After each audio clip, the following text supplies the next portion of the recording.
Welcome. In this video, I'll show you how to add product images on Shopify. If you want to try Shopify, you can use the link in the description or pinned comment to get a free trial plus 3 months for only $1 per month. It's a great way to follow this tutorial and test Shopify without paying full price right away. Just click the link below and create your store from there. All right, so first up, go ahead over to your products section right here in the left panel.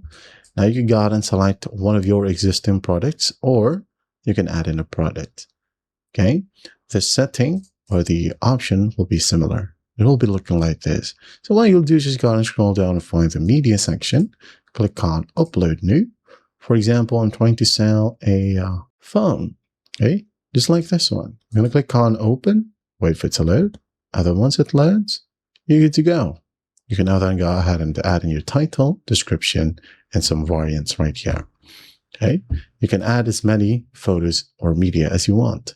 For example, I'm going to go ahead and add in some more, just like so, or more phone photos with the same exact phone, by the way. And then just hit on Done. Finally, scroll all the way down and click on Save, and you're good to go. That's how simple it is to add product images on Shopify. If you want to know more about Shopify, go ahead and check our channel out. I hope this video helps, and I'll see you in the next one.